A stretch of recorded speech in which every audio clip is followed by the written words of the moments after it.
आजिर भरोसा प्रधान आचार्य चरण में मोर अनंत कोटि प्रणाम। पूज्य अविंदा एवं ठाकुर परिवार समस्त चरण में मोर अनंत कोटि प्रणाम। आजिर पुण्य सत्संगर पूज्य परिचालक एवं उपस्थित समस्त पुत पांजाधारी ऋतिक मंडली अधूर्य मंडली जाजक मंडली समस्त को मोर आभूमिष्ट प्रणाम जनाए। उपस्थित समस्त गुरु भाई गुरु माता साधु सज्जन मंडली कुनि कुनि पिलाए समस्त को मोर प्रीतिपूर्ण राभरा जय गुरु जनाए। सर्वप्रथमे आज आवासी सत्संग जो मैंने भोग निवेदन कर शांति स्वस्ति विधान परम पिता निकट में प्रार्थना रखे। आज हूँ 1467 दिन में पहुंची ओडिशा सत्संग धारावाहिक आवासी सत्संग सुंदर भाव भजन कीर्तन चली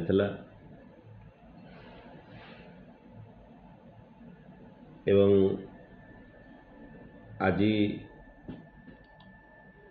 पुणी आलोचनार पर्व। ये आलोचना पर्व रे आज जो टॉपिक रखा जाइछि ता होछि राजयोग। सुभाष भाई फोन करथिले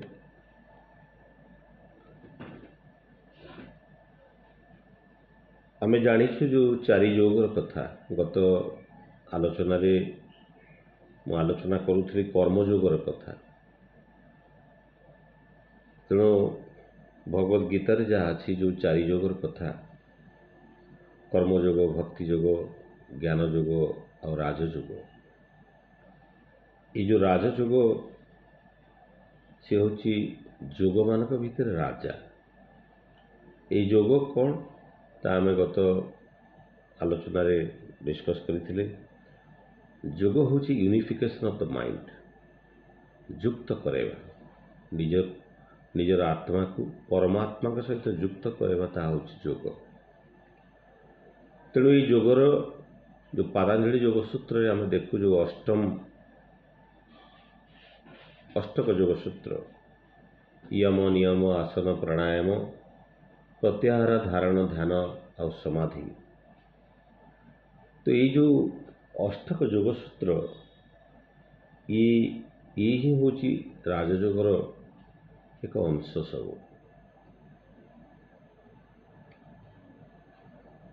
तेणु ये राजयोग बात आम राजयोग जहाँ में it is the mental discipline the path of mental discipline. ये आत्मा जो मोक्षर कथा उठे the liberation of the spirit. आत्मार जो मुख्य कथा लिबरेशन ऑफ द स्पिरिट जोटा उठे तार मूल तो रहे ये मेंटल डिसिप्लिन मानसिक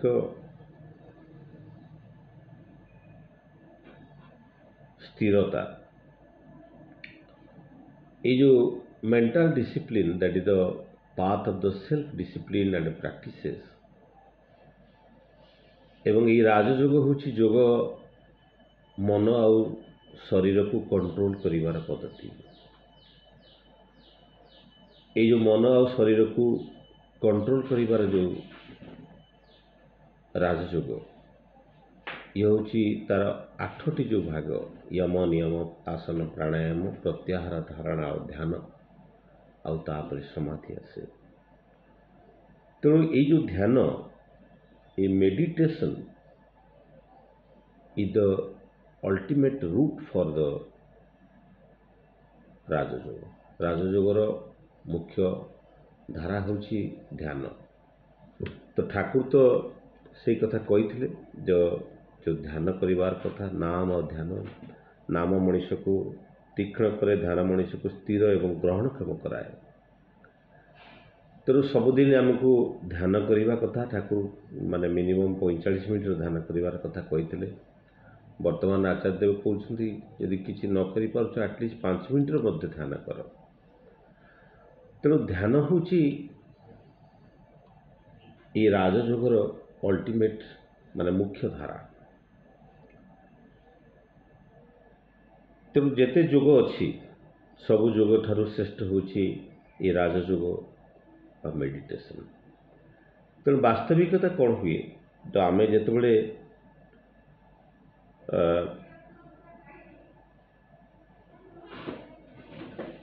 ଆଜିକାଲି ଅନେକ ଧର୍ମୀୟ ଅନୁଷ୍ଠାନ ଗଢ଼ି ଉଠିଛି ଏବଂ ସେଇ ଧର୍ମୀୟ ଅନୁଷ୍ଠାନର ମୂଳ ହେଉଛି ମେଡିଟେସନାଲ୍ ପ୍ରାକ୍ଟିସ୍ କରାଇବା। এই ମେଡିଟେସନ୍ ଯେଉଁ ପ୍ରାକ୍ଟିସ୍ କରାଇବାଟା ଏଇଟା ଠାକୁର ସବୁଦିନ କରିବା ପାଇଁ ଆମକୁ କହିଛନ୍ତି। ତେଣୁ এই ମେଡିଟେସନ୍ କରିବା ପାଇଁ ଅନେକ ବିଭିନ୍ନ ପ୍ରକାର ଫାଉଣ୍ଡେସନ୍ ଅଛି, ବିଭିନ୍ନ ପ୍ରକାର ଜାଗା ଅଛି, ବିଭିନ୍ନ ପ୍ରକାର ସଂସ୍ଥା ଅଛି ଯେଉଁଠିକି ଲୋକମାନେ ପଇସା ଦେଇକି ଯାଇକି ରାଜଯୋଗ କରୁଛନ୍ତି, ମେଡିଟେସନ୍ କରୁଛନ୍ତି। ଏବଂ ଅନେକ ସଂସ୍ଥା ଅଛି ଯେଉଁଠି ଅନଲାଇନ୍ରେ ମଧ୍ୟ କରାଯାଉଛି। କିନ୍ତୁ ଠାକୁର ବିନା ପଇସାରେ ଆମକୁ ଏଇ ଧ୍ୟାନ କରିବାକୁ ମୂଳତଃ କହିଛନ୍ତି। ତେଣୁ ଏଇ ଯେଉଁ ଯୋଗର କଥା ଉଠେ, ଯେଉଁ ଚାରୋଟି ଯୋଗର କଥା ଉଠେ, ରାଜଯୋଗକୁ ତାକୁ ଆମେ ସମାଧି ବୋଲି କହିପାରୁ। ମାନେ ଏଇ ଯେଉଁ ରାଜଯୋଗର ଏଇ ଯେଉଁ ମେଡିଟେସନ୍ ଆମେ କରାଯାଏ, ତାର ମୂଳତଃ ହେଉଛି ଦ ପ୍ୟୁରିଫିକେସନ୍ ଅଫ୍ ଦ ମାଇଣ୍ଡ। ମାଇଣ୍ଡକୁ ସ୍ଥିର କରିବା ଏବଂ ତାକୁ ପ୍ୟୁରିଫାଏ କରାଇବା, ଇଏ ହେଉଛି ରାଜଯୋଗର ମୂଳ ଧାରା। ତେଣୁ ଏଥିପାଇଁ ମାନସିକ ଯେଉଁ ମେଡିଟେସନ୍ କରିବାଟା, ଯେଉଁ ଧ୍ୟାନ କରିବାଟା, ତା ପାଇଁ ଯେଉଁ ବିଭିନ୍ନ ପ୍ରକାର ମାନେ ମାଇଣ୍ଡଟା ତ କେବେ ବି ସ୍ଥିର ନଥାଏ। ତେଣୁ ଏଇ ଯେଉଁ ମାନସିକ ଅବସ୍ଥା ମଣିଷର, ଆମର ଯେଉଁ ମାଇଣ୍ଡ ଅଛି, ଏ ମାଇଣ୍ଡଟା ହେଉଛି ସବୁଠୁ ବଡ଼ ପ୍ରୋବ୍ଲେମ୍ ଆମ ଲାଇଫରେ। ଆମେ ଯାହା କିଛି ଆମେ ଦୁଃଖ ଭୋଗୁ, ଆମର ମୂଳ ଥାଏ କି ମଣିଷ ସବୁକିଛି ଆନନ୍ଦ ପାଇବାକୁ ଚାହେଁ। ଯାହା ଠାକୁର କହୁଥିଲେ ଯେ ସତା ସଚ୍ଚିଦାନନ୍ଦମୟ, ଏ ସତା ସଚ୍ଚିଦାନନ୍ଦମୟ ସଚ୍ଚିତ୍ ଆନନ୍ଦର ସମାରୋହ। ତ ଏଇ ସଚ୍ଚିତ୍ ଆନନ୍ଦର ସମାରୋହ ଯେଉଁଟା ସଚ୍ଚିଦାନନ୍ଦମୟ, ତ ଏଇ ସତା ସଚ୍ଚିଦାନନ୍ଦମୟର ଯେଉଁ ଶେଷ ଧାରା ଥିଲା ତାହା ହେଉଛି ସମାଧି ବା କୈବଲ୍ୟ, ଯାହା ଠାକୁର କହିଥିଲେ। ତେଣୁ ଇଏ ସବୁର ମୂଳରେ ରହୁଛି ଏଇ ଯେଉଁ ମନକୁ ସ୍ଥିର କରିବା। ତେଣୁ ମନ ହେଉଛି ଏମିତି ଏକ ଜିନିଷ ଯାହା ମଣିଷ ଦୁଃଖ ସୁଖ ଏବଂ ସବୁକିଛିର ମୂଳ, ରୋଗ ବୈରାଗ୍ୟ ଶରୀରର ସବୁକିଛିର ମୂଳରେ ଥାଏ ମନ। ତେଣୁ ଆମେରିକାନ୍ ରିସର୍ଚ୍ଚ ଆସୋସିଏସନ୍ ଯେତେବେଳେ ପରୀକ୍ଷା କରିକି ଦେଖିଲେ, ମଣିଷର ଯେତେ ରୋଗ ହୁଏ ତାର ମୂଳତଃ ହେଉଛି, ତାର ଆରମ୍ଭ ହୁଏ ଏଇ ମନରୁ ହିଁ ଆରମ୍ଭ ହୋଇଥାଏ। ତେଣୁ ମନକୁ ଯଦି କଣ୍ଟ୍ରୋଲ କରିଦିଆଯାଇପାରେ, ତାହେଲେ ମଣିଷ ଅନେକ ରୋଗଗ୍ରସ୍ତରୁ ମଧ୍ୟ ମୁକ୍ତ ହୋଇପାରେ। ତେବେ ମନକୁ କଣ୍ଟ୍ରୋଲ କେମିତି କରାଯାଏ? এই ମନର ପାଞ୍ଚଟି ସ୍ତର, ପାଞ୍ଚ ପ୍ରକାର ମନ ଥାଏ। ଗୋଟେ ହେଉଛି ବିକ୍ଷିପ୍ତ ମନ, ସବୁବେଳେ ଇଆଡ଼େ ସିଆଡ଼େ ଏଇଟା କରିବି ସେଇଟା କରିବି, ଇଆଡ଼େ ଯାଉଛି ସିଆଡ଼େ ଯାଉଛି, ଇଏ ହେଉଛି ବିକ୍ଷିପ୍ତ ମନ। ଆଉ ଗୋଟେ ହେଉଛି ମୂଢ଼, କ୍ଷିପ୍ତ, ଏକାଗ୍ର ଆଉ ନିରୁଦ୍ଧ। ଇଏ ସବୁ ବିଭିନ୍ନ ସ୍ତରର ବିଭିନ୍ନ ପ୍ରକାରର ମନ। ତ ଏଇ ଯେଉଁ ମାନେ ବିକ୍ଷିପ୍ତ ମନ ମାନେ ସବୁବେଳେ ତ ଇଏ ଥାଏ। ମୂଢ଼ ହେଲେ ମାନେ କିଛି ଗ୍ରହଣ କରିବା ପାଇଁ ଚାହେଁନି, ମୂଢ଼ ଟାଇପ୍ର। ତ କ୍ଷିପ୍ତ ଯେଉଁଟା ସବୁଦା ଗତିଶୀଳ ଥାଏ। ତେଣୁ ଏକାଗ୍ର ଆଉ ନିରୁଦ୍ଧ, ତା ହିଁ ଏ ସ୍ପିରିଚୁଆଲ୍ ଲିବରେସନ୍ ବା ଏ ମୋକ୍ଷ ପ୍ରାପ୍ତିର ଧାରା ହେଉଛି ଏ ଯେଉଁ ଏକାଗ୍ର ଆଉ ନିରୁଦ୍ଧ। ତେଣୁ ବାସ୍ତବିକ ଯଦି ଆମେ ଦେଖୁ, ଏଇ ମନଟା କ'ଣ? ଠାକୁରଙ୍କୁ ତ ଏଇ ବିଷୟରେ ପଚରା ଯାଇଥିଲା ଯେ ମନଟା କ'ଣ? ମନ ହେଉଛି, ଠାକୁର କହିଲେ, ଆମେ ଗୋଟେ ସାଇକୋଲୋଜିଷ୍ଟକୁ ଯେତେବେଳେ ପଚରା ଯାଇଥିଲା ମନ କ'ଣ, ସେ କହୁଥିଲେ ତାଙ୍କୁ ଯେତେବେଳେ ପଚରା ଯାଇଥିଲା ଯେ where is the mind exist, ସେ କହିଲେ the mind exist everywhere but mind exist nowhere. Mind ସବୁସ୍ଥାରେ ଉପସ୍ଥିତ ଥାଏ ଏବଂ କୌଣସି ଜାଗାରେ ଉପସ୍ଥିତି ଥାଏନି ମଧ୍ୟ। ତାହା ହେଉଛି ମାଇଣ୍ଡ। ତେଣୁ ଏଇ ଯେଉଁ ମନଟା କେଉଁଠି ଥାଏ? କିଏ ଭାବନ୍ତି ଯେ ମନଟା ମୋ ଛାତି ଭିତରେ ଥାଏ, ଏଠି ତ ଆମର ହାର୍ଟ ଅଛି। ମନଟା ମୁଣ୍ଡରେ ଥାଏ, ଦ୍ୟାଟ୍ ଇଜ୍ ଦ ମାଇଣ୍ଡ। ତେବେ ମନ କେଉଁଠି ଥାଏ? ତେଣୁ ମନର ଉପସ୍ଥିତି ଯେତେବେଳେ ଠାକୁରଙ୍କୁ ପଚରା ଯାଇଥିଲା ଯେ ମାଇଣ୍ଡ କ'ଣ, ମନ କ'ଣ, ଠାକୁର କହିଲେ ଆମ ଶରୀର ତ ଦ ବିଙ୍ଗ ଆଣ୍ଡ ବିକମିଂ ଦୁଇଟା ଜିନିଷରେ ତିଆରି। ଗୋଟେ ହେଉଛି ସତ୍ତା ଆଉ ଗୋଟେ ଅସ୍ତିତ୍ୱ। ଏ ଶରୀରଟା ହେଉଛି ଅସ୍ତିତ୍ୱ ଆଉ ସତ୍ତା ହେଉଛି ସେଇ ସ୍ପିରିଟ୍ ବା ଆତ୍ମା ବା ଏନର୍ଜି ସେଣ୍ଟର। ଏଇ ଯେଉଁ ଏନର୍ଜି ସେଣ୍ଟର ଅଛି, ଯେଉଁ ସତ୍ତା ହେଉଛି ଗୋଟେ ହାଇଏଷ୍ଟ ଏନର୍ଜି इमिटेटिंग जोटा कि आमको चेतना दिए जो आत्मा आमको चेतईक कनसीयसनेस जो फिजिकल कनसीयसनेस अच्छी पंच इंद्रिय भावटा को आम अनुभव करूँ बिकज आम आत्मा अच्छी बोली तेरे यो माने ये सत्ता बा जो एनर्जी सेंटर सत्तार उत्पन्न होता जो तरंग जहाँ बाह्य जगत रे विभिन्न वस्तु सहित विभिन्न पदार्थ सहित जो माने बाधा प्राप्त होगी जो तार विकिरण जो मन भितर जो शरीर भीतर को वापस करे जो रेडिएशनटा मनर बाहर और जो रिबाउंड करी पुणी जो जो सेंसेशन क्रिएट करे ता हूँ मन तेणु ठाकुर कहते ठाकुर पूरा साइंटिफिकल ताने गोटे शरीरटा हूँ गोटे मैटर आत्मा हूँ गोटे एनर्जी से एनर्जी रू जो इलेक्ट्रोमैग्नेटिक रेडिएशनटा जो बाहर को बाहर से जो बाहर दुनिया सहित जो घात प्रतिघात खाई जो कंपन सृष्टि करे शरीर भितर जो आम सेटा हूँ मन तेणु ये जो मन ये मनटा सब बड़े विक्षिप्त थाए तार कारण हूँ आम मन भितर प्रतिदिन पाखापाखि 72,000 थॉट्स आम भीतर को आसे ता भीतर 95% थॉट्सटा यहाँ सब वर्थलेस थाए किसी तार कारण थाए तार आम जीवन में किसी भूमिका न थाए धर पाख घर लोक काली राति स्वामी स्त्री झगड़ा करके पिटापिटी है किंतु सीए तो पितापिटी हो मिलामिशा हो गले पुणी राति पुणी मिलामिशा हो समाधान हो गला किंतु मु काली राति सब दोष बीड़ा मु राति सारा सका उठिक पुणी भाविली ता स्त्री गाड़ी देला ये कला सी कला सी माइंड रे किसी ना मैंने मिसी गले किंतु मु खाली चिंता दिन सारा चिंता करी आको ताको हेरी घरे कली कजिया ये स्वामी स्त्री एमती कौदला ता स्त्री से कि मिसी गले कि मन भितर रखी ये हूँ आम मन जोटा अनावश्यक जिनिस मन भितर अनेक जिनस आम भितर मन भीतर को आसे तेणु ये मनटा कौन करे ये जो आध्यात्मिक चेतना भीतर को चेतना राज्य को जीवाई ये ता भीतर व्याघात सृष्टि करे तेणु आध्यात्मिक चेतना बा जो जोटा आम मोक्ष को ठाकुर तो कहते ईश्वरत्व प्राप्ति और ईश्वर प्राप्ति भितर डिफरेन्सटा ठाकुर से बुझे दौले ईश्वर कौन वस्तु नुह जहाँ प्राप्य करे किंतु ईश्वरत्व हूँ निज भितर ईश्वरत्व को जागृत करवा निज भितर जो माने ऐश्वर्य गुण वैशिष्ट को धरी रखा हूँ ईश्वरत्व प्राप्ति आउ ईश्वर ऐश्वर्य भाव निज भितर सृष्टि करवा हूँ ईश्वरत्व प्राप्ति ईश्वर कौन वस्तु नुहति आम जा पाइबा जे मोक्ष हूँ एक आनंद स्टेट ठाकुर कहते मोक्ष हूँ एक अफुरंत आनंदर स्थिति जोटा हूँ मोक्ष जोटी कौन कामना न थाए कौन बासना न थाए आउ कौन डिजायरलेस लाइफ ता माने से प्रकार भावटा से प्रकार अवस्थार मनुष्य गति करे ता हूँ समाधि तेणु मन को जेपर्यंत स्थिर करा न जाइए तेपर्यंत केवे से प्रकार अवस्था को आम के जापर ना तो मन को जड़े जड़े लोक किभली भाव माने आध्यात्मिक पथरे सर्वश्रेष्ठ आध्यात्मिक पथरे किभली आगु को जापर से बहुत चिंता कला बहुत साधु सन्यासी सन्थ को जाते पचारा समस्ते आध्यात्मिक शेष स्तरटा कौन बोली कि विभिन्न प्रकार विभिन्न किंतु से साटिस्फाई है एमती बुली बुली हिमालय रे जड़े साधु रोते समस्ते जड़े कहले हिमालय पाददेश जड़े साधु रोचंती से साधु तुमको ये जो मोक्ष प्राप्तिर पथटा को बते दे पारे जिते से साधु पाखक से गले साधु कहले तुम आज रातिटा रुह काली तुमको ये मोक्ष प्राप्तिर पथटा को तुमको कहीदेवी सी सुटे राति रही कहले सका उठो तुम ये जो माने हिमालय पाददेश जो पूरा शीत दिन थाए जो पानी पूरा अति ठंडा पानी तार भितर तुम 3 थर बुड़ पकेब मुंड माने मुंड बुड़े 3 थर बुड़ पकेब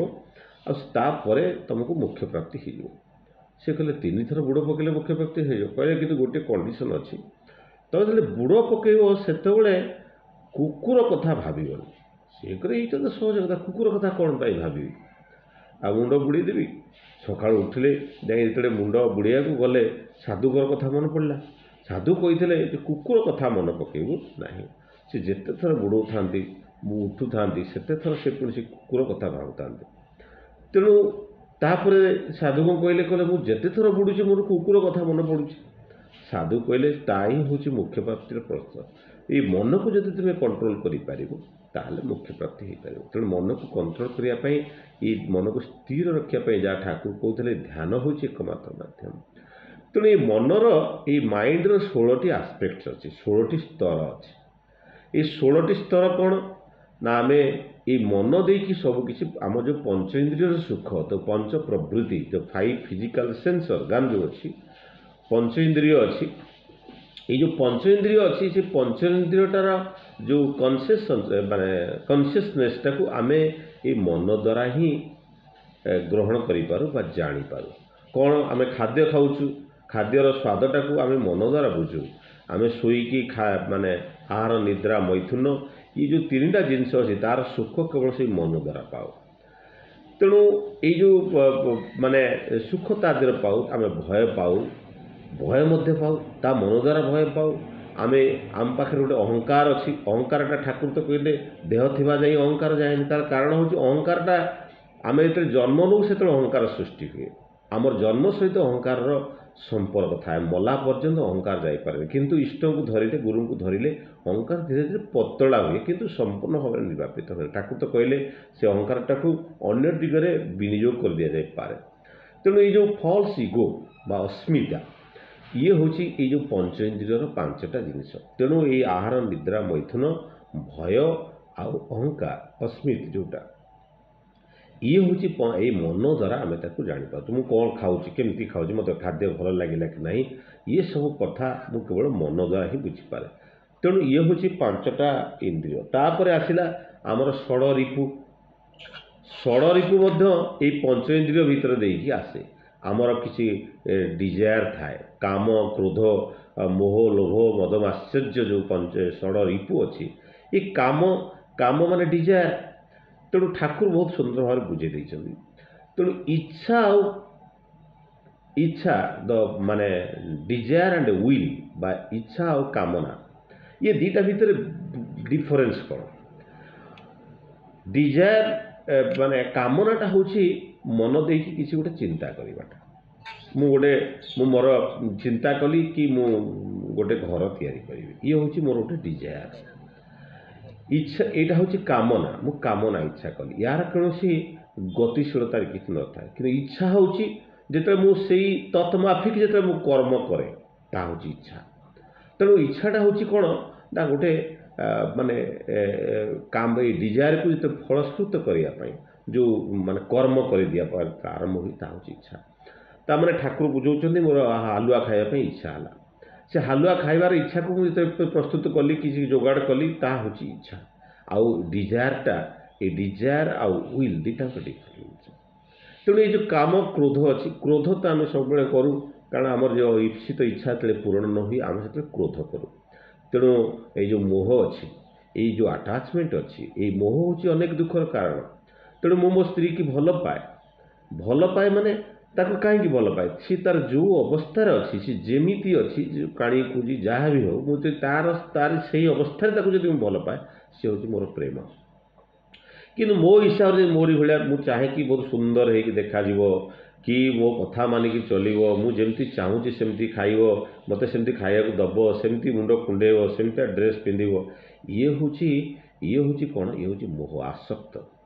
ये आसक्तिटा दुख दिए किंतु प्रेमटा आसक्ति नहीं आटाचमेंट नहीं।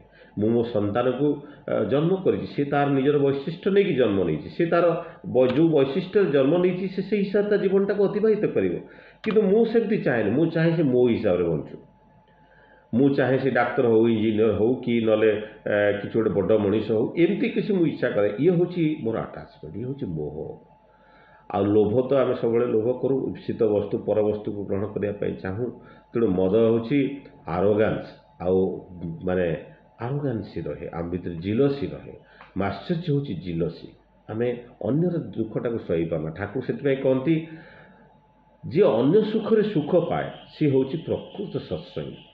तेणु सत्संगी पाखे से गुण रहा कथा जी अन्य सुखरे सुखी हुए आम साधारणतः अन्य सुखरे दुख पाऊ किए जदि का पुओ जदि मेडिकल पाईगला का पुओ जदि IIT पाईगला आमको अनेक दुख हुए ମନେ ମନେ ଅନେକ ଦୁଃଖ। ଆମେ ଗୋଟେ ଖୁସି କହ ଆରେ ବାବା ଥ୍ୟାଙ୍କ ୟୁ କଂଗ୍ରାଚୁଲେସନ୍, ଆରେ ବେଶୀ ତୋର ତ ପିଲାଟା ତ ବଢ଼ିଆ ପାଇଲା ଇଏ କଲା, କିନ୍ତୁ ଭିତରେ ଭିତରେ ଅନ୍ତରଟା ଜଳୁଥାଏ। ତେଣୁ ଇଏ ହେଉଛି ଆଶ୍ଚର୍ଯ୍ୟ। ଇଏ ସବୁ କାହା ଦ୍ୱାରା ହୁଏ? ଏ ସବୁ ମନ ଦ୍ୱାରା ହୁଏ। ଇଏ ମନ ହିଁ ସବୁର ମୂଳ। କିନ୍ତୁ ତାପରେ ଏଇ ଯେଉଁ ମନର ଏଇ ତ 11ଟି ସ୍ତର ଗଲା, ଆଉ ଯେଉଁ ମାନେ 5ଟି ସ୍ତର ରହିଲା ତା ଭିତରେ ହେଉଛି ଗୋଟେ ମେମୋରି।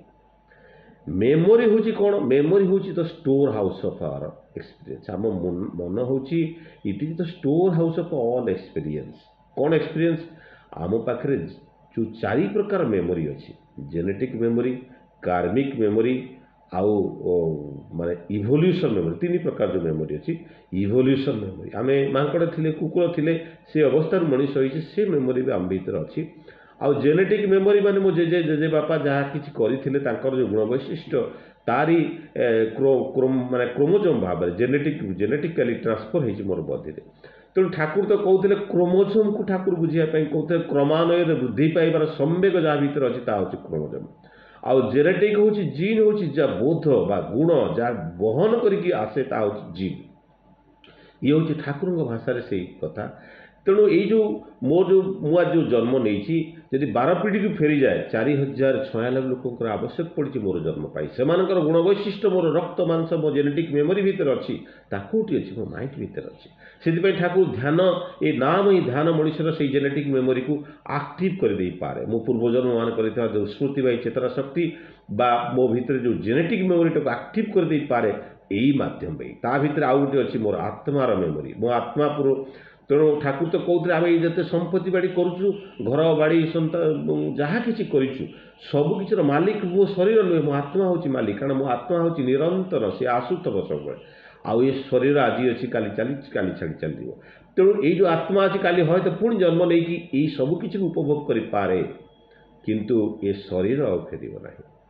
ତେଣୁ ଏଇ ଯେଉଁ ଆତ୍ମା ବାରମ୍ବାର ଜନ୍ମ ନିଏ, ଆତ୍ମା ପାଖରେ ଯେଉଁ ମେମୋରି ଥାଏ ତାହା ହେଉଛି କାର୍ମିକ୍ ମେମୋରି। ଏ ମେମୋରି ସମସ୍ତ ମେମୋରିର ଷ୍ଟୋର ହାଉସ୍ ହେଉଛି ମାଇଣ୍ଡ। ମାଇଣ୍ଡ ହେଉଛି memory, the storehouse of all experience. ଯେଉଁ କ୍ରିୟାବାଣ କର୍ମ ବା ଆମେ ଯେତେ କର୍ମ ଜାଣିଛୁ, ପ୍ରାରବ୍ଧ ପାରଲବ୍ଧ କର୍ମ, ଏ ସବୁକିଛି କର୍ମର ମୂଳ ହେଉଛି ସେଇ ମେମୋରି। ଆଉ ଥଟ୍, ମୁଁ ତ କହୁଥିଲି 70,000 ଥଟ୍ସ ଯେଉଁ ମନ ଭିତରକୁ ଆସେ, ଏ ଥଟ୍ ହେଉଛି ଆଉ ଗୋଟେ ସ୍ତର। ମନ ଭିତରକୁ ଅନେକ ଚିନ୍ତା ଆସେ। ଇଏ ହେଉଛି ମୂଳତଃ ହେଉଛି ସବୁଠୁ ମୋର ପ୍ରୋବ୍ଲେମ୍ ହେଉଛି ଏଇ ଥଟ୍ସ।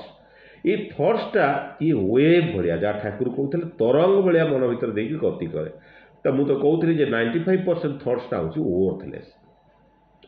ଇଏ ହେଉଛି ମାନେ ମନର ଗୋଟେ ଅବସ୍ଥା। ମେମୋରି ଯେମିତି ସ୍ମୃତି ଆଉ ଥଟ୍ ଚିନ୍ତା, ଇଏ ହେଉଛି ମନର ଆଉ 2ଟି ଅବସ୍ଥା। ତେଣୁ 11 2 ଗଲା କେତେ? 11 2 ଗଲା 13 ଗଲା। ତାପରେ ଯେଉଁ 3ଟା ଜିନିଷ ରହିଲା ସେଇଟା ହେଉଛି, ଗୋଟେ ହେଉଛି ଆମର ଫିଲିଂ। ଆମେ ଫିଲ୍ କରିପାରୁ। ଫିଲିଂ କ'ଣ କରୁ? ଆମେ ଖୁସି ଅନୁଭବ କରୁ, ଦୁଃଖ ଅନୁଭବ କରୁ, ଇଏ ସବୁ ମନ ଦେଇ କରୁ। ଠାକୁର କହୁଥିଲେ ମନର ମାନେ highest state of the mind, ମାଇଣ୍ଡର highest state of the mind ହେଉଛି, ମାଇଣ୍ଡର ସବୁଠୁ ହାଇଏଷ୍ଟ ଷ୍ଟେଟ୍ ହେଉଛି ହାପିନେସ୍, ଆଉ the lowest state of vibration ହେଉଛି ଅନହାପିନେସ୍ ବା ଦୁଃଖ। ତେଣୁ ଆମେ ଯେଉଁ ଫିଲିଂ ଅଛି, ୟାକୁ ଗୋଟେ ଟର୍ମ ୟୁଜ୍ କରାଯାଏ, that is called the emotional quotient. Emotion, ଆମ ଭିତରେ ଯେଉଁ ଇମୋସନ୍ ଆସେ। ଦେଖନ୍ତୁ ଅନେକ ଲୋକ ଅଛନ୍ତି ଯେଉଁମାନେ କ'ଣ କରନ୍ତି, ଟିକେ ଦୁଃଖରେ ଦୁଃଖିତ ହେଇ ପଡ଼ନ୍ତି, କିଛି ଭଲ ଜିନିଷ ହେଇଗଲା ଅତି ଖୁସି ହେଇ ପଡ଼ନ୍ତି। ଇଏ ସବୁ କ'ଣ ହୁଏ?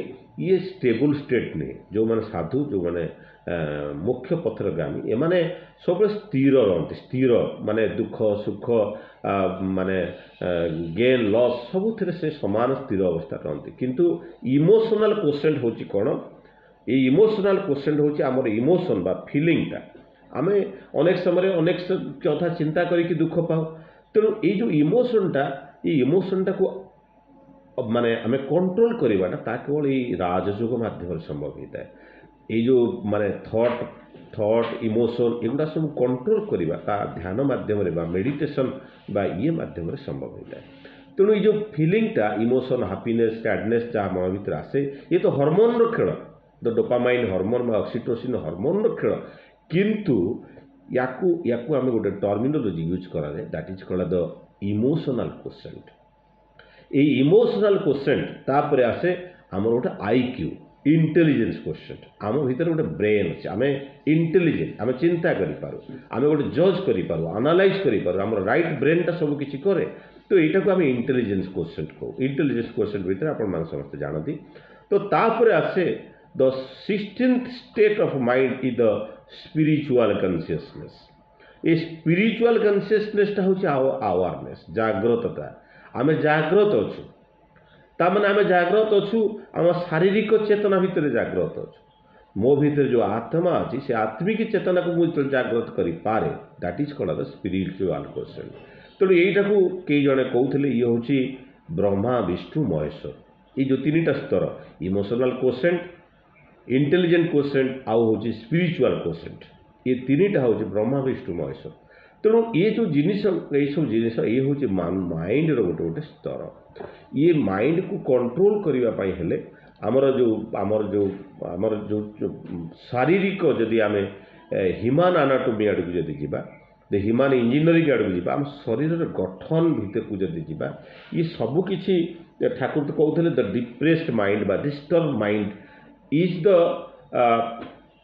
माइंडटा आमर डिप्रेस हो जाए डिप्रेस्ड माइंड बा depression mind is the outcome of the physical disturbance internal disturbance पेट भितर जदि किसी खराब खाद्य खाइचे पेट जदि गड़बड़ अच्छी मनटा को अस्थिर कर रखे आम जो मांस खाती जो मैंने से माइंड के स्थिर रहे जहाँ आम जाचे ये खाद्यटा कि आम मनटा को अनेक समय कंट्रोल करे आम जदि माने कुखाद्य खाऊ खराब खाद्य खाऊ खाली आमिष बोलिकी खाइले हेनी माने माने साधा खाइले जदि पचेकी खाऊ विभिन्न प्रकार वे खाऊ जोटा कि आमर माने तामसिक भाव आम भीतर सात्विक भाव सृष्टि करे तामसिक भाव सृष्टि करे सी माइंड को अस्थिर कर रखे तेणु ये सब आम भितर ये आम ह्यूमन एनाटॉमी की जीवा जदि ह्यूमन इंजीनियरिंग को जीवा आम भितर 72,000 नाड़ी अच्छी ये नाड़ी हूँ जहाँ देखिए स्पिरिचुअल एनर्जीटा आम ता भीतर दे गति करे शरीर भितर देखिए जो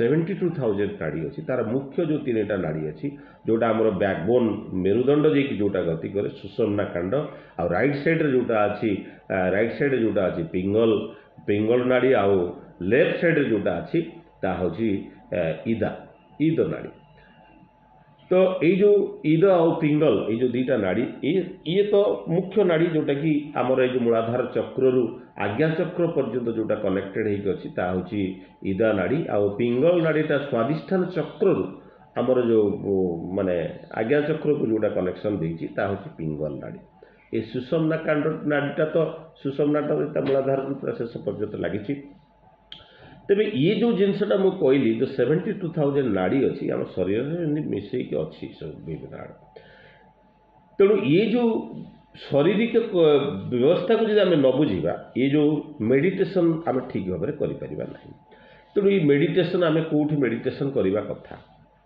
ये तो नाड़ीर कथा मुझे कहली तापर आम भितर जो चक्र अच्छी 114टा चक्र अच्छी आम भितर जो चक्र कौन ना शक्ति केन्द्र the energy centre in our body कौन एनर्जी आम जो स्पिरिचुअल एनर्जी अच्छी जो आध्यात्मिक शक्ति अच्छी जो कहते जो सत्ता अच्छी सत्तार उपस्थिति ता बॉडी भितर गति करे जो मैंने योग प्राणायाम करती बा एक्सरसाइज करती से भीतर शक्ति फ्लोटा ठीक भाव थाए आ जो मैंने निस्थिर होकर बसी था से एनर्जी सेंटर गुड़ाक आक्टिवेट हुए ये 114टी चक्र भितर 2टी चक्र जहाँ आम शरीर माने ऑटो एक्टिवेटेड ताक एक्टिवेशन करिया पड़े ना 114 रु 2 गले आउ रहा 112टी चक्र ये 112 जोटा रहा 112 रु 4टी चक्र 4टी जो चक्र 112 रु यदि 4टी चक्र ये 4टी चक्र कौन थाए ना शरीर बाह्य अवस्था बाहर एक्जिस्ट करे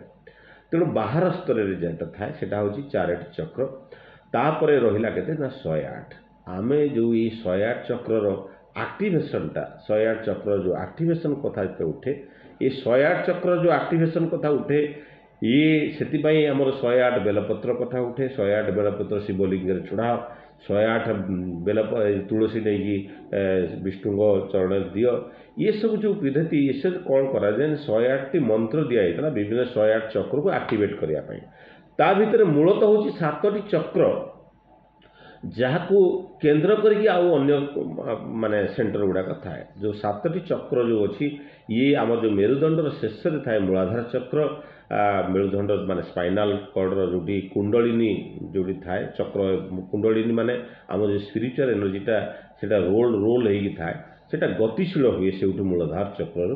ତେଣୁ ମୂଳାଧାର ଚକ୍ର ଏବଂ ମୂଳାଧାର ଚକ୍ର ପରେ ନାଭି କେନ୍ଦ୍ରର ଠିକ୍ ପଛପଟରେ ଯେଉଁ ଚକ୍ର ଆସେ ଦ୍ୟାଟ୍ ଇଜ୍ ଦ ସ୍ୱାଧିଷ୍ଠାନ ଚକ୍ର। ଆଉ ଏ ସ୍ୱାଧିଷ୍ଠାନ ଚକ୍ର ତାପରେ ଯେଉଁଟା ଆସେ ଯେଉଁଟା ଆମର ମାନେ লিভর বা ପାନକ୍ରିଆର ପାଖାପାଖି ଥାଏ, ତ ସେଇ ସିଧାରେ ଥାଏ, ତାହା ହେଉଛି ଆଗ୍ନେୟ ଚକ୍ର। ନାଭି ମାନେ ଆଗ୍ନେୟ ଚକ୍ର, ଆଗ୍ନେୟ ଚକ୍ରର ଆମର ହାର୍ଟବିଟ୍ ପାଖରେ ଯେଉଁଟା ଥାଏ ତାହା ହେଉଛି ଅନାହତ ଚକ୍ର। ଆଉ ଯେଉଁଟା ଆମର ଗଳା ପାଖରେ ଥାଏ ତାହା ହେଉଛି ବିଶୁଦ୍ଧ ଚକ୍ର।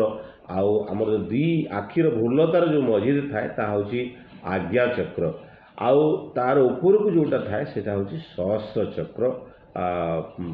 ଇଏ ହେଉଛି 7ଟି ଚକ୍ର ଆମ ଭିତରେ ଥାଏ। କିନ୍ତୁ ଏସବୁର ସିଗ୍ନିଫିକାନ୍ସରୁ ଯଦି ଆମେ ଦେଖୁ, ଇଏ ଆମ ଭିତରେ କ'ଣ ହୁଏ, ମାନେ ଯେଉଁ 3ଟା ମୁଖ୍ୟ ଜିନିଷ ଆହାର ନିଦ୍ରା ମୈଥୁନ ଏଇ ଚକ୍ର ଦ୍ୱାରା କଣ୍ଟ୍ରୋଲ ହୁଏ। ଯେଉଁଠି ଯାହାର ମାନେ ଭାଇଟାଲ ଏନର୍ଜିଟା ଯଦି ମୂଳାଧାର ଚକ୍ରରେ ଯଦି ଏକତ୍ରିତ ହେଇକି ରହେ, ସେ ଲୋକ ସାଧାରଣତଃ ଶୟନ ପ୍ରିୟ, ଶୋଇବା ହେଉଛି ତାର ମୁଖ୍ୟ ଜିନିଷ, ଶୋଇବାକୁ ଭଲ ପାଏ, ଅଳସୁଆ ହେଇଥାଏ। କିନ୍ତୁ ଯେତେବେଳେ ଯେଉଁମାନଙ୍କର ସ୍ୱାଧିଷ୍ଠାନ ଚକ୍ରରେ ଯେତେବେଳେ ତାଙ୍କର ଭାଇଟାଲ ଏନର୍ଜିଟା ସକ୍ରିୟ ହେଇକି ରହେ, ସେତେବେଳେ ସିଏ ସେକ୍ସ ପ୍ରିୟ ହୁଅନ୍ତି, ଶାରୀରିକ ସୁଖର ପଛପଟରେ ସେମାନେ ଦୌଡ଼ନ୍ତି ସବୁବେଳେ, ସେଇ ପ୍ରକାର ଚିନ୍ତା, ସେଇ ପ୍ରକାର ଚେତନା, ସେଇ ପ୍ରକାର କର୍ମରେ ସେମାନେ ଲିପ୍ତ ରହନ୍ତି। କିନ୍ତୁ ଯେତେବେଳେ ମାନେ ଆଗ୍ନେୟ ଚକ୍ରରେ ରହେ ବା ଫାୟାର ସେଣ୍ଟର ଯେତେବେଳେ ରହେ, ସେତେବେଳେ ଆମେ ଜାଣିଛୁ ସେ ଯେଉଁ ଅଗ୍ନି ଉଦ୍ଗୀରଣ କେଉଁଠୁ ହୁଏ, ତାଙ୍କର ଏଇ ପାନକ୍ରିଆରୁ ଉଦ୍ଗୀରଣ ହୁଏ, ଯେଉଁଟା ମାନେ ଏସିଡ୍ ଜୁସ୍ଟା ଯେଉଁଟା ବାହାରେ, ଆଉ ଏସିଡ୍ଟା ଯଦି ପାଣିରେ ପରେ ନିଆଁ ବାହାରେ, ତ ସେଇଟା ହେଉଛି ଅଗ୍ନି ବିଲିକି ଆମେ କହୁ। ତ ସେଇଟା ଆଗ୍ନେୟ ଚକ୍ର ଆମର ଯେଉଁ ଯାହାର ଚକ୍ର ଯାହାର ଭାଇଟାଲ ଏନର୍ଜି ସେଇଠି ଥାଏ, ତ ସେମାନେ ସାଧାରଣତଃ ଖାଦ୍ୟ ପ୍ରିୟ, ସବୁବେଳେ ମୁଁ ଭଲ ଖାଇବି, ମାଛ ଖାଇବି, ମାଂସ ଖାଇବି, ଏସବୁ ଖାଦ୍ୟ ପ୍ରିୟ ହେଇଥାନ୍ତି, ଖାଦ୍ୟପ୍ରିୟ ହେଇଥାନ୍ତି। କିନ୍ତୁ ତା ଉପରକୁ ଯେଉଁଟା ଥାଏ ମାନେ ମାନେ ଆଜ୍ଞା ଚକ୍ର, ଏଇ ଯେଉଁ ଅନାହତ ଚକ୍ର, ଅନାହତ ଚକ୍ରଟା ହେଉଛି ଆମର ଶ୍ୱାସ ପ୍ରଶ୍ୱାସ ଥାଏ। ଏଇ ଯେଉଁ ଆହାର ନିଦ୍ରା ମୈଥୁନ ଯେତେବେଳେ ମଣିଷ ଯେତେବେଳେ ଧ୍ୟାନ କରେ, ଠାକୁର ତ କହିଛନ୍ତି ଆଜ୍ଞା ଚକ୍ରରେ ଧ୍ୟାନ କରିବା ପାଇଁ। ଆଜ୍ଞା ଚକ୍ରରେ ଏଥିପାଇଁ ଧ୍ୟାନ କରିବା ପାଇଁ କହିଛନ୍ତି, ଆଜ୍ଞା ଚକ୍ର ଯେଉଁଟା ଆମର 2ଟା ଆଖିର ଭ୍ରୁଲତାର ମଝିରେ ଥାଏ, ତାର ଠିକ୍ 2.5 ଇଞ୍ଚ ଭିତରକୁ ଯେଉଁ ଗ୍ଲାଣ୍ଡ ଥାଏ, ଯେଉଁ ଗ୍ଲାଣ୍ଡରୁ ହରମୋନ୍ ସିକ୍ରିଏସନ୍ ହୁଏ, ଦ୍ୟାଟ୍ ଇଜ୍ ଦ ପିନିଏଲ୍ ଗ୍ଲାଣ୍ଡ। ସେ ପିନିଏଲ୍ ଗ୍ଲାଣ୍ଡରୁ ଯେଉଁ ହରମୋନ୍ ସିକ୍ରିଏସନ୍ ହୁଏ, ମେଲାଟୋନିନ୍ ହରମୋନ୍, ସେଇ ମେଲାଟୋନିନ୍ ହରମୋନ୍ କ'ଣ କରେ ନା ଏଇ ସେରିବୋ ଫ୍ଲୁଇଡ୍ ସହିତ ମିଶିକି, ଏଇ ବିଭିନ୍ନ ମାନେ ସେରିବ୍ରାଲ୍ ଫ୍ଲୁଇଡ୍ ଦେଇକି ମିଶିକି ବିଭିନ୍ନ ଅନ୍ୟାନ୍ୟ ଗ୍ଲାଣ୍ଡକୁ ମଧ୍ୟ ଆକ୍ଟିଭେଟ୍ କରିବାରେ ସାହାଯ୍ୟ କରେ। ତେଣୁ ଏଇ ଆଜ୍ଞା ଚକ୍ରରେ ଆମେ ଯେତେବେଳେ ଧ୍ୟାନ କରୁ, ସାଧାରଣତଃ କ'ଣ ହୁଏ, ଯେଉଁ ଭାଇଟାଲ ଏନର୍ଜି ଯେଉଁ ବିଭିନ୍ନ ଜାଗାରେ ବିକ୍ଷିପ୍ତ ହେଇକି ଥାଏ, ଶରୀରର ବିଭିନ୍ନ ଜାଗାରେ ଯେଉଁ ଭାଇଟାଲ ଏନର୍ଜି ଥାଏ, ସେ କନସେନ୍ଟ୍ରେଟ୍ ହେଇକି ଊର୍ଦ୍ଧ୍ୱମୁଖକୁ ଯାଏ। ତ ଆଜ୍ଞା ଚକ୍ରକୁ ଯେତେବେଳେ ଏଇ ଯେଉଁ ଭାଇଟାଲ ଏନର୍ଜିଟା ଗତିଶୀଳ ହୁଏ, ସେତେବେଳେ ଆହାର ନିଦ୍ରା ମୈଥୁନ ଉପରେ ମଣିଷର ମାନେ କଣ୍ଟ୍ରୋଲ ଆସେ, ମଣିଷର କଣ୍ଟ୍ରୋଲ ଆସେ। ତ ଆମର ଯେଉଁ 5ଟା ଯେଉଁ ମାନେ ପଞ୍ଚଭୂତରେ ତିଆରିର ଯେଉଁ ଶରୀର କଥା କହୁ, ଏଇ ପଞ୍ଚଭୂତରେ ଯେଉଁ ତିଆରିର କଥା ଉଠେ, ପଞ୍ଚଭୂତ ମଧ୍ୟ ଏଇ ଶରୀରର ଏଇ ଚକ୍ର ମାଧ୍ୟମରେ ହିଁ ଥାଏ। ତ ଏଇ ଯେଉଁ ମୂଳାଧାର ଚକ୍ର ହେଉଛି ଆର୍ଥି ଏଲିମେଣ୍ଟସ ଥାଏ, ଆଉ ଯେଉଁ ସ୍ୱାଧିଷ୍ଠାନ ଚକ୍ରରେ ୱାଟର ଏଲିମେଣ୍ଟ ଥାଏ, ପାଣି ଥାଏ, ଏବଂ ଯେଉଁ ଆଜ୍ଞା ଚକ୍ରରେ ଫାୟାର ଏଲିମେଣ୍ଟସ ଥାଏ, ଅନାହତ ଚକ୍ରରେ ବାୟୁ ଥାଏ, ଏୟାର ଥାଏ, ଏବଂ ବିଶୁଦ୍ଧ ଚକ୍ରରେ ମାନେ ଆକାଶ ଥାଏ ବା ମାନେ ସ୍ପେସ୍ ଥାଏ। ତେଣୁ ଏଇ ଯେଉଁ ଆଜ୍ଞା ଚକ୍ର ହେଉଛି ଆମ ସ୍ପିରିଚୁଆଲ କନସିୟସନେସ୍ର ସେଣ୍ଟର। ତେଣୁ ଆଜ୍ଞା ଚକ୍ର ହେଉଛି ଆମର ଯେଉଁଟା ମୁଁ କହୁଥିଲି ଯେ ସ୍ପିରିଚୁଆଲ କୋସେଣ୍ଟ, ସେଇଟାକୁ ଜାଗ୍ରତ କରେ। ଯେତେବେଳେ ସେଇଟା ଜାଗ୍ରତ କରେ, ଇଏ କ'ଣ ଶରୀରର ବିଭିନ୍ନ ଚକ୍ର ଭିତରେ ଯେଉଁ ଭାଇଟାଲ ଏନର୍ଜିଟା ଥାଏ, ବିଭିନ୍ନ ଖେଳେଇକି ଥାଏ, ଏସବୁ ଗତିଶୀଳ ହେଇକି ସେ ଆଜ୍ଞା ଚକ୍ର ଆଡ଼କୁ ଗତିଶୀଳ ହୁଏ ଏବଂ ଆଜ୍ଞା ଚକ୍ର ଦେଇକି ସହସ୍ର ଚକ୍ର ଦେଇକି ସେ ଯାଇକି ସେ ଯେଉଁ ମାନେ ସୁପର ପାୱାର, ଦ କସ୍ମିକ୍ ଏନର୍ଜି ସହିତ ଲିଙ୍କ ହୁଏ। ତାହା ହିଁ ହେଉଛି ମେଡିଟେସନର ମୂଳ ଧାରା। ତେଣୁ ଏଇ ଯେଉଁ ମେଡିଟେସନ୍ କରାଯାଏ, ତା ଆମେ ଏଇ ଯେ ଆଜ୍ଞା ଚକ୍ରରେ ଠାକୁର ଯେଉଁ ମେଡିଟେସନ୍ କଥା କହିଲେ, ତାହା ହେଉଛି ରାଜଯୋଗର ମୂଳ ଧାରା, ହେଉଛି ତାହା ମେଡିଟେସନ୍। ତେଣୁ ଏଇ ମୂଳ ଧାରା ଯେଉଁ ରାଜଯୋଗ ଯେଉଁ କଥା ଉଠେ, ତାହା ହେଉଛି ମେଡିଟେସନ୍। ତେବେ ଏଇ ମେଡିଟେସନ୍ କ'ଣ? ତ ମେଡିଟେସନ୍ ହେଉଛି which destroy the distraction of the mind in the meditation. ସୁନ୍ଦର ଭାବେ ଗୋଟେ ଛାତ୍ର ମୋତେ କହୁଥିଲା କଥା, the destruction of the distraction of the mind in the meditation. ଏ ମାଇଣ୍ଡଟା ସବୁବେଳେ ଡିଷ୍ଟ୍ରାକ୍ସନ୍, ଇଆଡ଼େ ସିଆଡ଼େ ଚାଲିଯାଏ, ତାକୁ ସ୍ଥିର କରିବାଟା ହେଉଛି ମେଡିଟେସନ୍ର ଧାରା। ମେଡିଟେସନ୍ ହେଉଛି destroy the distraction of the mind, that is the meditation. ତ तेणु ये जो मनटा सब विक्षिप्त थाए ताको स्थिर करवाटा हूँ मेडिटेशन। तेणु मेडिटेशन तेणु जड़े साधु कहते the no meditation no life, no meditation no life. ताने नो माने NOW, NO हूँ नो, नो मेडिटेशन, मेडिटेशन ध्यान नहीं तो जीवन मध्य नहीं। KNOW माने मेडिटेशन को जानिबा माने जीवन को मध्य जानिबा, to know the life. No meditation no life and no meditation no life. तेणु मेडिटेशन कौन? यही मेडिटेशन करिबा एवं मन को स्थिर करिबा। तेणु जड़े जे जो रामकृष्ण परमहंसकर जी जड़े भक्त थे ब्रह्माचार्य जड़े से कहते तो meditation and control of the mind. से कहले unless you do the meditation you cannot control the mind. पुणी से कहले unless you control your mind you cannot do the meditation. मान देख दीटा जिस से कहले तो मेडिटेशन करि परिबनी जेपर्यंत मन को कंट्रोल करा न जाइछि, आ मन को कंट्रोल करि परिबनी जेपर्यंत मेडिटेशन करा जाइछि। ता माने केमती करा जिवो? मन मेडिटेशन करिया पई मन को कंट्रोल करबा को पड़ियो, मन को कंट्रोल करिया पई मेडिटेशन करिया पई पड़ियो। ता माने दीटा जंक पैरेलल ही चलियो। तार कहि तांकर कहिवार उद्देश्य था दीटा जंक पैरेलल। तार मेडिटेशन कले मन कंट्रोल हबो, आ मन कंट्रोल हेले मेडिटेशन टा ठीक से ही पारे। तेणु मन को कंट्रोल केमती करिवो? मनटा तो सब गतिशील। तेणु यही मन को कंट्रोल करने तो मन यो माने जो आज्ञा चक्र जो मनटा को स्थिर रखिले, माइंड स्थिर रखिले से मन को कंट्रोल करे। मन को कंट्रोल जी करें तो जहाँ बुद्धदेव कहते be the master of your mind, otherwise be the servant of your mind. तेणु तुम जब मनर मास्टर जदि न हो पार मनर तुम चाकर हम, मन तुमको माने यू कंट्रोल योर माइंड और माइंड विल कंट्रोल यू। तेणु वास्तविक तेणु माइंड को तुम्हें कंट्रोल कर और otherwise mind will control you. तार मन तुमको इे साढ़े नब। तेणु ये जो मेडिटेशन जदि आम देखू ठाकुर जो पूर्व अवतार रामकृष्ण परमहंस को पाखु आसू, रामकृष्ण परमहंस को जिते 12 वर्ष बयस होता से जड़े साधु पाखु गले जे मेडिटेट माने ध्यान कर पद्धति शिखापी। से साधु ध्यान केमती करती कौन करती से 22 वर्ष लगी से अवस्था पहुँचापी। रामकृष्ण परमहंस को जो कहले रामकृष्ण परमहंस कहले ध्यान करने कथा, रामकृष्ण परमहंस तो ध्यान तो होनी सब माने माने मनटा हो मन ये पड़ुची।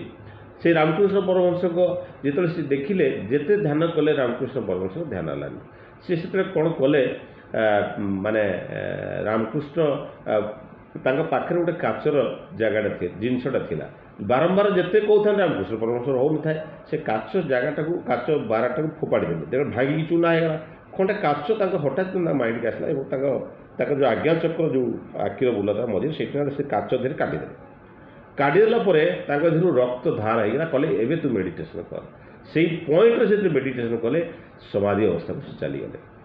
जहाँ सी 22 वर्ष तपस्या करते बयस बर्तमान 70 से कहले जहाँ 22 वर्ष पर जो साधना को लाभ करी रामकृष्ण परमहंस गोटे मुहूर्त से आचिव करदे पारे। से सी चरण में पड़गले एवं सी जानिले ये एक साधारण पुरुष नुहे होती परमात्मा गोटे स्वरूप जहाँकि राम कृष्ण रामकृष्ण मिली जहाँ कहला।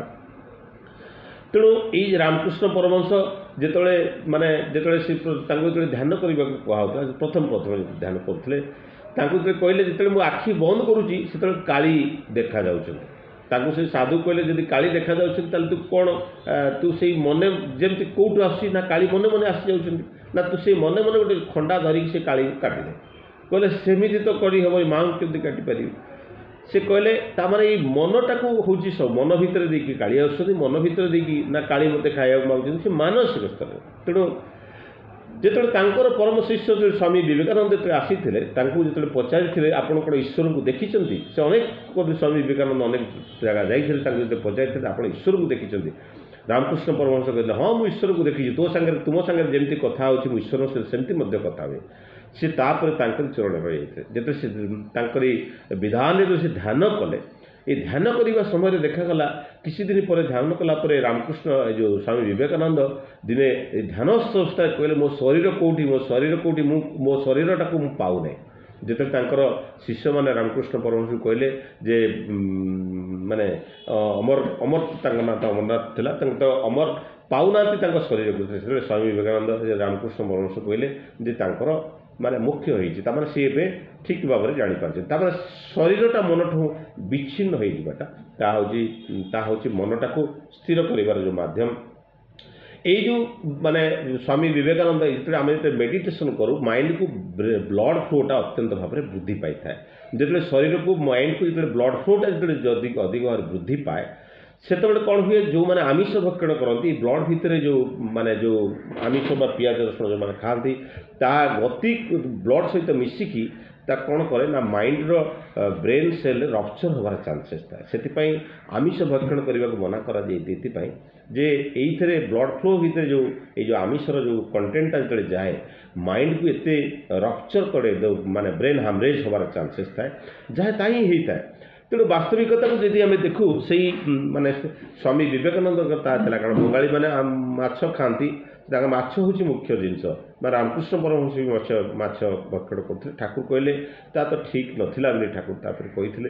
ତ ଇଏ ହେଉଛି ଜିନିଷ ଆମେ ବୁଝିବାକୁ ପଡ଼ିବ। ଏଇ ଯେଉଁ ଧ୍ୟାନ କରିବା ଭିତରେ ମଣିଷର ଏଇ ଯେଉଁ ମାନେ ସ୍ଥିର ଅବସ୍ଥାକୁ ଆସେ। ଏବେ ଦେଖାଯାଇଛି ଯେଉଁମାନେ ଧ୍ୟାନ କରନ୍ତି ସେମାନେ ନିରୋଗ ରହନ୍ତି, ସେମାନେ ମାନେ ଦୀର୍ଘାୟୁ ମଧ୍ୟ ହୁଅନ୍ତି। ତେଣୁ ଆମର ଯେଉଁ ସେଲ୍ ମାନଙ୍କର ଗୋଟେ ସେଲ୍, ଆମର ଯେଉଁ ସେଲ୍ ଗୁଡ଼ା କୋଷ ଅଛି, କୋଷର ଗୋଟେ କ୍ୟାପ୍ ଲାଗିଛି, ତାକୁ କୁହନ୍ତି ଟେଲୋମର। ଏଇ ଟେଲୋମର ଯାହାମାନଙ୍କର ଯେତେ ଲମ୍ବା ସେମାନେ ସେତେ ନିରୋଗ ଆଉ ସେମାନେ ସେତେ ଦୀର୍ଘାୟୁ ହୋଇଥାନ୍ତି। ଏଇ ଟେଲୋମରଟା ହେଉଛି କ'ଣ ନା ଏଇ ସେଲ୍ କ୍ୟାପ୍ ଗୁଡ଼ାକ। ଯେଉଁମାନେ ଧ୍ୟାନ କରନ୍ତି, ଯେଉଁମାନେ ମେଡ଼ିଟେସନ୍ କରନ୍ତି ସେମାନଙ୍କର ଟେଲୋମର କ୍ୟାପ୍ ମଧ୍ୟ ଅଧିକ ଥାଏ। ଆଉ ଯେଉଁମାନେ ଉପବାସ କରନ୍ତି, ସପ୍ତାହକୁ ବା ମାସକୁ ଥରେ ଉପବାସ କରନ୍ତି, ସେମାନଙ୍କର ଏଇ ଟେଲୋମର ମଧ୍ୟ ବୃଦ୍ଧି ପ୍ରାପ୍ତ ହୋଇଥାଏ। ସେମାନଙ୍କର ଏଇ ଟେଲୋମର ହେଉଛି କ'ଣ ନା ଗୋଟେ ଜିନିଷଟାକୁ ବନ୍ଦ କରିକି ରଖିବାଟା। ଯେତେବେଳେ ଟେଲୋମରଟା ରପ୍ଚର୍ ହୋଇଯାଏ ଏ ସେଲୁଲାର ଏନର୍ଜି ଗୁଡ଼ାକ ନଷ୍ଟ ହୋଇଯାଏ, ଯାହାଫଳରେ ଶରୀରଟା ନଷ୍ଟ ହୋଇଯାଏ। ଆମେ ଅଧିକ ଆଞ୍ଜାଇଟି ଟେନସନ୍ ଭିତରେ ଏଇ ଯେଉଁ ଯେ ଭିତରେ ଆମେ ଅଧିକ ଯେତେବେଳେ ବିକ୍ଷିପ୍ତ ମନ ହୁଏ, ଆଞ୍ଜାଇଟି ଆଉ ଡିପ୍ରେସନ୍ ଟେନସନ୍ ଯେତେବେଳେ ରହେ ଏଇ ଟେଲୋମରଟା ସବୁବେଳେ ଛୋଟ ହୋଇଯାଏ। ତେଣୁ ଏବେ ଜଣାପଡ଼ୁଛି ଯେଉଁ ଯେତେ ରୋଗ ଅଛି, ଯେ ଆମେ ଯେଉଁ ବ୍ଲଡ଼ ପ୍ରେସର ହେଲା, ଡାଇବେଟିସ୍ ହେଲା, ତାର ମୂଳତଃ ହେଉଛି ସାଇକୋସୋମାଟିକାଲ ଡିଜର୍ଡର। এই ସାଇକୋସୋମାଟିକାଲ ଡିଜର୍ଡରକୁ ମୂଳତଃ ତାକୁ ସ୍ଥିର କରିବା ପାଇଁ এই ମେଡ଼ିଟେସନଟା ହେଉଛି ଏକମାତ୍ର ଉପାୟ। ତେଣୁ ଅନେକ ଦେଖାଯାଇଛି, ଜଣେ ମୋ ପାଖରେ ଜଣେ ଗୋଟେ ସୁଇପରଟେ କାମ କରୁଥିଲେ, ତାଙ୍କୁ ଡାଇବେଟିସ୍, ତାଙ୍କୁ 400 ଉପରେ ତାଙ୍କର ସୁଗାର ଥିଲା। ଏବେ ଦିନେ ଆସିଲେ କହିଲେ ମୁଁ ଚାକିରି ଛାଡ଼ିଦେଲେ, କାମ କରିପାରିଲେନି, ତାଙ୍କ ଶରୀର ଅବସ୍ଥା ଠିକ୍ ରହିଲାନି। ଏବେ ଆସିକି ମୋତେ ସେ କହୁଥିଲେ ଯେ ମୋର ସୁଗାର ପୁରା କଣ୍ଟ୍ରୋଲ ହେଇଯାଇଛି, ମୋର ଆଉ କିଛି ହେଉନି। ମୁଁ କହିଲି କେମିତି କମିଲା? ନା ମୁଁ ଗୋଟେ ଜାଗାକୁ ମୋତେ ଯାଇକି ଖାଲି ମୁଁ ମେଡ଼ିଟେସନ୍ ଦିନକୁ ଘଣ୍ଟେ 2 ଘଣ୍ଟା ଲେଖା କଲି, ତାପରେ ମୋର ଧୀରେ ଧୀରେ ଏଇଟା କମିଗଲା। ତାମାନେ ଦେଖନ୍ତୁ ଏଇ ମେଡ଼ିଟେସନ୍ ଡାଇବେଟିସ୍କୁ କଣ୍ଟ୍ରୋଲ କରିବାରେ ମଧ୍ୟ ସାହାଯ୍ୟ କରିଥାଏ, ଆମର ବ୍ଲଡ଼ ପ୍ରେସରକୁ କଣ୍ଟ୍ରୋଲ କରିବାରେ ସାହାଯ୍ୟ କରିଥାଏ। ତେଣୁ ଏଇ ଯେଉଁ ମେଡ଼ିଟେସନ୍ କରିବାଟା, ମେଡ଼ିଟେସନ୍ 2 ପ୍ରକାର ମାନେ ମେଡ଼ିଟେସନ୍ ଥାଏ। ଗୋଟେ ହେଉଛି ଷ୍ଟାଟିକ୍ ମେଡ଼ିଟେସନ୍, ଆଉ ଗୋଟେ ହେଉଛି ଡାଇନାମିକ୍ ମେଡ଼ିଟେସନ୍। এই ଯେଉଁ ଷ୍ଟାଟିକ୍ ମେଡ଼ିଟେସନଟା କ'ଣ ହୁଏ, ମାନେ ସ୍ଥିର ଭାବରେ ଯେତେବେଳେ ଠାକୁର ଯେତେବେଳେ ଧ୍ୟାନର କଥା କହିଲେ, ଯେତେବେଳେ ଆଶ୍ରମିକ କର୍ମୀମାନେ ସମସ୍ତେ ଧ୍ୟାନ କରିବାରେ ବସିଗଲେ, ଆଉ କିଛି କାମ କଲେନି। ଏଇ ଯେଉଁ ଧ୍ୟାନ କରିବା ଭିତରେ କ'ଣ ହୁଏ ନା ମଣିଷ ଭିତରେ ସ୍ଥାଣୁତ୍ୱ ଆସିଯାଏ, ସେ ସ୍ଥାଣୁ ହୋଇଯାଏ, ତ ନିଷ୍କ୍ରିୟ ହୋଇ ଉଠେ।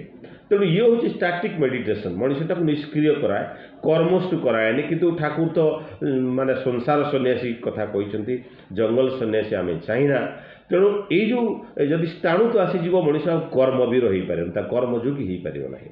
ତେଣୁ ଠାକୁର ତାପରେ ଏଇ ନାମ ସହିତ ଧ୍ୟାନ କରିବାର କଥା। ଇଏ ହେଉଛି ନାମ ସହିତ ଧ୍ୟାନ କରିବାଟା। ନାମ କରି କରି ଯେତେବେଳେ ନାମଟା ଯେତେବେଳେ ତୀବ୍ରତର ନାମ କରିବା ଭିତରେ ମନଟା ବିଭିନ୍ନ ଜାଗାରୁ ସେ ନାମମୟ ହେଇ ଉଠେ, ତାପରେ ଏଇଟା ଧ୍ୟାନସ୍ଥଳ ଆଡ଼କୁ ଚାଲିଯାଏ। ତାହା ହେଉଛି ମାନେ ସେଇ ବ୍ୟବସ୍ଥା। ତେଣୁ ବୁଦ୍ଧଦେବ ମଧ୍ୟ ଯେଉଁ ଉପାସନା ପଦ୍ଧତି ଯେଉଁଟା କରିଥିଲେ, ତାହା ହେଉଛି ଏଇ ବ୍ରିଦିଂ ମେଡ଼ିଟେସନ୍। ବ୍ରିଦିଂ ମାନେ ତାଙ୍କ ପଦ୍ଧତିରେ କ'ଣ ଥିଲା ନା ନିଶ୍ୱାସ ଗଲା, ନିଶ୍ୱାସ ଆସିଲା, ଏଇଟା ତ କଣ୍ଟିନ୍ୟୁଅସ୍ ପ୍ରୋସେସ୍। ତେଣୁ ଏଇ ନିଶ୍ୱାସ ଯିବାଟାକୁ ଆସିବାଟାକୁ ୟାକୁ ମନ ଦେଇକି ଦେଖିବାଟା, ଏଇ ନିଶ୍ୱାସ ଗଲା ଆସିଲା, ନିଶ୍ୱାସ ଗଲା ଆସିଲା, ୟାକୁ ଯଦି ଲକ୍ଷ୍ୟ କରି କରି କରି କରି କରି କରି ମନଟା ତାରି ଉପରେ କନସେନ୍ଟ୍ରେଟ୍ ହେଇକି ଯେ ବାହାର ଦୁନିଆରୁ ମନଟା ବିଚ୍ଛିନ୍ନ ହେଇକି ସ୍ଥିର ହେଇଯିବ, ତାହା ହିଁ ସମାଧି ସ୍ଥାନ ଆଡ଼କୁ ନେଇଯିବ। ତେଣୁ ଠାକୁର କ'ଣ କଲେ, ନାମ କରି କରି ଏଇ ମନଟା ସ୍ଥିର କରିବା ଅଭ୍ୟାସ ଦେଲେ, ତାହା ହେଉଛି ଡାଇନାମିକ୍ ମେଡ଼ିଟେସନ୍। ଏଇ ଡାଇନାମିକ୍ ମେଡ଼ିଟେସନ୍ ମଣିଷକୁ କେବେ ହେଲେ ମାନେ ତାର କର୍ମ ପ୍ରବଣତାକୁ ବଢ଼ାଏ, ତା ଏନର୍ଜିଟାକୁ ବଢ଼ାଏ। এই কর্ম প্রবণতাকে যেতে বঢ়াଏ সেতବେଳେ କ'ଣ ହୁଏ ନା ଆମର ଶାରୀରିକ ମାନେ ଯେଉଁ କନସିୟସନେସ୍ ଛଅଟି ଯେଉଁ ସେନ୍ସ ଅର୍ଗାନ ଅଛି ଏଇ ମାନେ ପଞ୍ଚ ଇନ୍ଦ୍ରିୟ ସହିତ ଯେଉଁ ଷଷ୍ଠ ଚେତନା ସ୍ପିରିଚୁଆଲ କ'ଣ ତାକୁ ସବୁ ବୃଦ୍ଧି କରାଏ ଯାହାଫଳରେ ଆମେ କର୍ମମୟ ହେଇ ଉଠୁ। ତାମାନେ ଏଇ ଯେଉଁ ନିଶ୍ୱାସ ପ୍ରଶ୍ୱାସକୁ ଯେଉଁ କଣ୍ଟ୍ରୋଲ କରିବା ଯେଉଁ ପଦ୍ଧତି ଯାହା ଠାକୁର କହିଥିଲେ ଏଇ ଯେଉଁ ନିଶ୍ୱାସ ପ୍ରଶ୍ୱାସ କଣ୍ଟ୍ରୋଲ କରିବାଟା ଯେଉଁ ବୁଦ୍ଧଦେବ କହିଥିଲେ ଏଇ ନିଶ୍ୱାସ ପ୍ରଶ୍ୱାସ କଣ୍ଟ୍ରୋଲ କରିବାଟା ଯେଉଁ ପଦ୍ଧତିଟା ଇଏ ବାସ୍ତବିକତା କ'ଣ ହେଉଛି ଏଇ ନିଶ୍ୱାସ ପ୍ରଶ୍ୱାସ କଣ୍ଟ୍ରୋଲ କରିବାର ପଦ୍ଧତିଟା କ'ଣ କରେ ଏଇ ନିଶ୍ୱାସ ପ୍ରଶ୍ୱାସ କଣ୍ଟ୍ରୋଲ କରିବାଟା ଆମର ଯେଉଁ ପାଞ୍ଚଟି ଯେଉଁ ବାୟୁ ଅଛି ଏ ଯେଉଁ ପ୍ରାଣ ଆଉ ଅପାନ ବାୟୁ ଉଦାନ ବାୟୁ ସମାନ ବାୟୁ ଆଉ ବାୟାନ ବାୟୁ ଏଇ ଯେଉଁ ପାଞ୍ଚ ବାୟୁ ଅଛି ये वायुर एयर जो सेंसेस सिस्टमटा एयर फ्लोटा सिस्टमटा आमको से मैनेज करे। तेणु पंचकोश जो अच्छी तीनोटी जो माने स्थूल शरीर सूक्ष्म शरीर कारण शरीर एवं पंचकोश अच्छी अन्नमय कोश प्राणमय कोश तापरे आमर जो ज्ञानमय कोश तापरे जो आनंदमय कोश इन सब जो पंचकोश अच्छी ये जो कोश जो विभिन्न प्रकार स्तर अच्छी ये जो वायु अच्छी पांच वायु अच्छी ये जो आम जोटा आम रेस्पिरेटरी सिस्टम जोटा लगुच सेटा हूँ प्राणवायु एक्सक्रीटरी सिस्टम जहाँ झाड़ा परिश्रा जो आम जो वायु जाऊँगी सब अपान वायु एवं समान वायु हूँ आम डाइजेस्टिव सिस्टम जोटा लगुच समान वायु आउ सर्कुलेटरी सिस्टम व्यायान वायु उदान वायु आम नर्भस सिस्टम लगे जो विभिन्न प्रकार सिस्टम शारीरिक सिस्टम अच्छी ये सब लगे आम जो ध्यान करूँ आम निश्वास प्रश्वास धीरे धीरे स्लो डाउन हो जाए ताफल कौन हुए ये सबकि सिस्टमटा सजाड़ी उठे ये सबकि सिस्टमटा सजाड़ी उठे जो स्पिरिचुअल जो आध्यात्मिक आम जो पथ अच्छी ये जो माने प्रैक्टिस जोटा आध्यात्मिक चेतना शक्ति जहाँ आम जो माध्यम देकी आमर जो मनुष्यर मोक्ष प्राप्तिर जो पथ ता हूँ बाहिक आउ अंतरस्थ ये बाहिक पद्धति आम जहाँ प्रेयर करुँ ये करुँ विभिन्न प्रकार आसन करुँ ये सब हूँ बाहिक तेणु आम सत् स्वभाव रखा हूँ बाहिक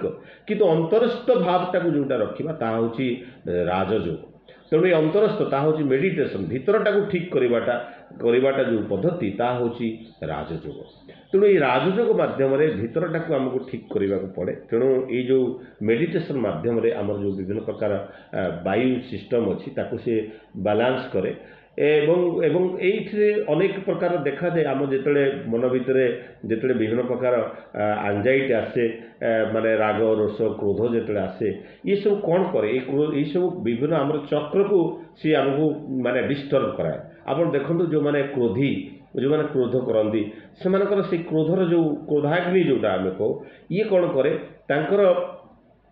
बैक पेन बोधे दे जो आम जो माने लोअर बैक पेन जो हुए आम साधारणतः बयस हो गला आम जब क्रोध करूँ आम भर जो एंजाइटी आसे डिप्रेशन आसे आमर शारीरिक स्ट्रक्चर को बहुत प्रकार आफेक्ट करे ये जो आम ये मेडिटेशन कहूँ ताको आम थर्ड आई मेडिटेशन कहुए कारण तृतीय नयन जहाँ शिवंकर जो तृतीय नयन खोली जाता मैंने भितर देख से जो खोली जाता मैंने भर सब बाहर कौन बाहर ताने ये थर्ड आई मेडिटेशन मनीष भितर जो षड़ ऋतु अच्छी जो पंच इंद्रिय सुख सबकि पोड़ी पाउस हो जाए। तेणु बुद्धदेव जो पचरा आप ध्यान करने भितर कौन पाती बुद्धदेव कहले मुझे पाएनि मु सब हराए कौन हराए ना काम क्रोध मद लोभ मोह आश्चर्य आउ पंचेन्द्रिय जो माने विभिन्न प्रकार माने सुख अच्छे सबकि जली पड़ी पाउस हो सबकि हराए मु पाएनि किसी मु सबकि जली पड़े शिवंकर जो पंचेन्द्रिय भर सब माने बाहर थाए जो पोड़ी पाउस हो बाहर थाए शरीर तार मूल धारा हूँ कौन तादेह आम से शिखु जे मन भी आम भर शरीर भितर जो षड़ रिपु अच्छी जो पंच इंद्रिय अच्छी ताकू सबकि की तार जो माने जहाँ आम कुप्रवृत्ति अच्छी सबकि पोड़ी पाउंस कर दिए ध्यान ये ध्यान हूँ मनीषर ये अवस्था आम ये मनीषर ध्यान ही मनीष जावतीय सुख ही देते आम जो सुख पचर चाहूँ जहाँ आम माने मनीषर जो श्रेष्ठ अवस्था जो सता सच्चिदानंदमय कथा सच्चित आनंदर कथा जो उठे सब मूल हूँ आनंद सुख आम जो भीतर जो डिजायर अच्छी ମଣିଷ ଯେତେବେଳେ ଏଇ କାମନା ବାସନାର ଊର୍ଦ୍ଧ୍ୱରେ ଯେତେବେଳେ ରହେ, ସେଇ ଡିଜାୟାର ଉପରେ ଯେତେବେଳେ ଗତି କରେ, ସେତେବେଳେ ତା ଭିତରେ ଅନେକ ସୁଖ ତା ଭିତରକୁ ଆସିଥାଏ। ତେଣୁ ଏ ସୁଖ ପାଇବା ପାଇଁ ଏକମାତ୍ର ଉପାୟ ହେଉଛି ଏ ଧ୍ୟାନ କରିବା। ଏ ଧ୍ୟାନ କରିବା ଭିତରେ ମଣିଷ ଭିତରେ ଅନେକ କିଛି ପରିବର୍ତ୍ତନ ଆସେ। ଯେଉଁମାନେ ଧ୍ୟାନ କରନ୍ତି ସେମାନେ ବୁଝିପାରନ୍ତି ଯେ ଧ୍ୟାନର ଭ୍ୟାଲ୍ୟୁ କେତେ। ତାର ଇଣ୍ଟେଲିଜେନ୍ସ ପାୱାରକୁ ବଢ଼ାଏ, ଇଣ୍ଟେଲିଜେନ୍ସ କୋସେଣ୍ଟକୁ ବଢ଼ାଏ, ଇମୋସନାଲ କୋସେଣ୍ଟକୁ କଣ୍ଟ୍ରୋଲ କରେ, ସ୍ପିରିଚୁଆଲ କୋସେଣ୍ଟକୁ ଇନକ୍ରିଜ୍ করে। এই স্পিরিচুয়াল কনসিয়াস বা স্পিরিচুয়াল কনসিয়াসনেস আধ্যাত্মিক চেতনাটাকে বৃদ্ধি କରାଏ। ଇଏ ଆମର ଥଟ୍ ପ୍ରୋସେସକୁ ମଧ୍ୟ କଣ୍ଟ୍ରୋଲ କରେ। ଆମର ଯେଉଁ ମେମୋରି ଯାହା ଅଛି, ଯେଉଁ ଆମର କାର୍ମିକ୍ ମେମୋରି, ଜେନେଟିକ୍ ମେମୋରି, ତାକୁ ଆକ୍ଟିଭେଟ୍ କରାଏ। ତେଣୁ ଆମ ଭିତରେ ଏଇ ଯେଉଁ ମାନେ ପୂର୍ବଜନ୍ମ ଆମ ଯେଉଁ ମୋ ଜେଜେବାପା କି ଅଣଜେଜେ ଯିଏ ଯେତେ ଥିଲେ, ତାଙ୍କ ଭିତରେ ଯେଉଁ ଗୁଣ ବୈଶିଷ୍ଟ୍ୟ ଥିଲା, ଏଇ ଧ୍ୟାନ ମାଧ୍ୟମରେ ତାହା ମାନେ ଉପରକୁ ଆସିପାରେ। ଆମର ଯେଉଁ ବ୍ରେନ୍ ଭିତରେ 1500 କୋଟିର ବ୍ରେନ୍ ସେଲ୍ସ ଅଛି। এই 1500 କୋଟିର ବ୍ରେନ୍ ସେଲ୍ସ ଭିତରେ ଯେତେ ଆକ୍ଟିଭ୍ ହେଇ ଉଠେ, ଆମ ଭିତରେ ସେଇ ଜେନେଟିକ୍ ମେମୋରିଟା ଆକ୍ଟିଭ୍ ହେବାକୁ ଆରମ୍ଭ କରେ। ତେଣୁ ଆପଣ ଠାକୁର ତ କହୁଥିଲେ ମରଣା ମାରଣା ପାରତ ମୃତ୍ୟୁକୁ ଅବଲୁପ୍ତ କର। ତେଣୁ ମୃତ୍ୟୁକୁ ଅବଲୁପ୍ତ କରିବାର ଯେଉଁ ବିଧାନ, ତାହା ହେଉଛି ସ୍ମୃତିବାହୀ ଚେତନା ଶକ୍ତିକୁ ଜାଗ୍ରତ କରିବାର କଥା। ତାହା ଯେଉଁ ମାନେ ଠାକୁର ମଧ୍ୟ ଯେଉଁ ମାନେ ଯେଉଁ ବିଭିନ୍ନ ପ୍ରକାର ଏକ୍ସପେରିମେଣ୍ଟ ମଧ୍ୟ କରିଥିଲେ, ମଣିଷର ଯେଉଁ ମାନେ ସ୍ମୃତିବାହୀ ଚେତନାକୁ ଜାଗ୍ରତ କରିବାର କଥାକୁ ଯେତେବେଳେ ଉଠେ, ସେତେବେଳେ ବିଭିନ୍ନ ଯେଉଁ ମୃତ୍ୟୁ ପରର ଯେଉଁ ମାନେ ତାଙ୍କର ଯେଉଁ ମେମୋରି ମନେ ରଖିଥାନ୍ତି କିଛି ଲୋକ, ତା ଭିତରେ ଯେଉଁ ଆମର ଯେଉଁ ଗୋକୁଳାନନ୍ଦ ଦା ଯେଉଁ ପରୀକ୍ଷା କରିଥିଲେ, ତାହା ହିଁ ସବୁକିଛିର ମୂଳ। ତେଣୁ ଏଇ ଯେଉଁ ମାନେ ଏଇ ଯେଉଁ ରାଜଯୋଗ ହେଉଛି ଏଇ ସ୍ପିରିଚୁଆଲ ପ୍ରାକ୍ଟିସେସର ସର୍ବଶ୍ରେଷ୍ଠ ମାଧ୍ୟମ। এই ସର୍ବଶ୍ରେଷ୍ଠ ମାଧ୍ୟମ। ତେଣୁ ଠାକୁରଙ୍କୁ ଜଣେ ପଚାରୁଥିଲେ ନାମ କର